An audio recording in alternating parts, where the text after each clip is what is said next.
এই মাছটা এমন একটা রাজা, রাজা এলো রাজা, এর যেখানেই যাবে সেখানে নিজে মাছ করে দেবে, এর কিচ্ছু লাগবে না, একাই 100। শুধু হলুদটা না দিলেও কোনো ব্যাপার না, হলুদ না দিলেও কোনো ব্যাপার না, কিন্তু মানে নুনটা দিতে হয়, কারণ নুনটা হলো মেন জিনিস রান্না।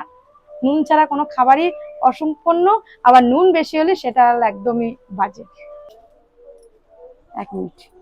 তাহলে কি ইলিশ ভাপাটা হচ্ছে এখন? হুম, এটা কি ফোড়ন গেল? ফোড়ন গেল।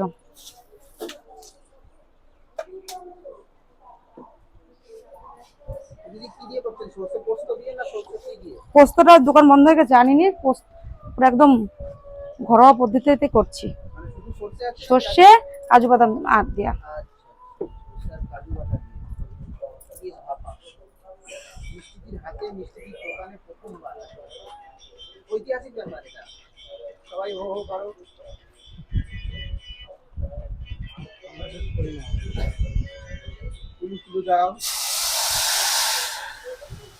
চারিদিকে ধোয়ায় ধোয়ায় ভরিয়ে দিচ্ছে। দিদি, ইলিশ ভাপাটা রান্না করতে কত টাইম লাগবে? বেশিক্ষণ লাগবে না, ওরা গানটা একটু বন্ধ করো। 1 মিনিট। বেশি টাইম লাগবে না দিদি? না না না, এই তো হয়ে গেছে হয়ে গেছে। এবার দিদি এবার হলুদ, একদম কৌটায় যা ছিল সব দিয়ে দিলে দিদি? অল্প করেই দিয়েছি। এবার এটা ফুটুক। দিদি কালারটা দুর্দান্ত আছে, এরপরে তো ইলিশটা গেলে তো আরো দারুণ আরো লাগবে। আরো আরো একটা দারুণ স্মেল একটু আসছে। ফুটুক একটু। দিদি এবার কি মাছটা যাবে নাকি? দিদি একটু মাছের চেহারাটা দেখান।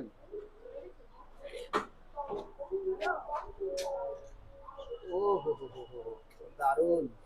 এই হচ্ছে ভাজা ইলিশ মাছ, আর এটা এবার চলে যাবে, মানে হালকা করে ভেজেছেন তাই তো, কড়া করে ভাজা না, এটা এবার ভাপা হবে সর্ষে আর কাজু, কাজু দিয়ে তাই তো?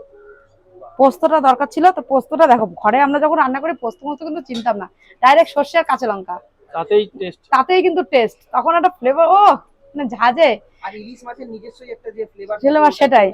এখন তো মানে নিত্য নতুন কাজু বাদাম এই সেই এটা সেটা দিয়ে, কিন্তু আমরা যখন প্রথমে দেখেছি এই সাদা সর্ষে বা কালো সর্ষে দিয়ে কাঁচা লঙ্কা দিয়ে বাটা, ব্যাস হাতে, তাও আবার হাতে শিলে বাটার সর্ষে বাটার টেস্ট খেয়ে দেখবা। আপনার তো পুরোপুরি সেই সিলে বাটাই নাকি? না না, শিলে বাটলাম কোথায়, আচ্ছা, আজকে মিক্সিতে। মিক্সিতে। পাটায় বাটা সত্যি টেস্ট লাগে, মানে যত বাটবা তত একটা ঝাঁঝই চলে আসবে। তাহলে আজকে মিক্সিতে বাটা মশলা দিয়ে আমরা খাচ্ছি মিষ্টিদির হাতে সর্ষে পোস্ত, ইলিশ ভাপা। ইলিশ ভাপা, সর্ষে পোস্ত হচ্ছে ইলিশ ভাপা। দিদি, আমি তো শুনেছি ইলিশ ভাপা হচ্ছে এমনিই বানায়, মানে কাঁচা দিয়ে বানায়, তুমি ভেজে নিয়েছো? এটার কারণ আছে, ভেজে নিয়েছি, কাঁচা ওই গন্ধটা কারণটা হয়তো কি? আমি খাবো তো, ওই জন্য আমার কাঁচা গন্ধটা ভালো লাগে না, তার জন্য আমি ভেজে নিয়েছি। আচ্ছা, মানে ভেজে নিলে ওই গন্ধটা থাকবে না। থাকবে না। আর এমনি যদি মানে কারোর থাকে তো কাঁচাটাই করে, কাঁচাটাও খাই, কিন্তু আমার অতটা ভালো লাগে না বলে আমি একটু, দেখো হালকা মানে তেলে এপিট আর ওপিট, আচ্ছা, এটাকে আর ভাজা বলে না, জাস্ট কাঁচা গন্ধটা চলে গেছে। এবার আমি মাছটা দিয়ে দেবো। তারপরে কত টাইম রাখতে হবে? বেশিক্ষণ লাগবে না। দিদি, আর কোনো মশলা যাবে না, শুধু নুন হলুদ? এত ইজি রান্না? জাস্ট এই নুন মাছটা হলুদ। এমন একটা রাজা, রাজা এলো রাজা, এর যেখানেই যাবে সেখানে নিজে মাছ করে দেবে, এর কিচ্ছু লাগবে না, একাই 100। শুধু হলুদটা না দিলেও কোনো ব্যাপার না, হলুদ না দিলেও কোনো ব্যাপার না, কিন্তু মানে নুনটা দিতে হয়, কারণ নুনটা হলো মেন জিনিস রান্না। নুন ছাড়া কোনো খাবারই অসম্পূর্ণ, আবার নুন বেশি হলে সেটা একদমই বাজে। দিদি, মাছের তো পেটে ডিম ছিল, তো রানী হবে, রাজা কি করে হবে? এ তো মেয়ে মাছ। তাহলে রানী মাছ। হ্যাঁ, রানী মাছ। দেখো এবার চলে যাচ্ছে মাছটা ঝুলে।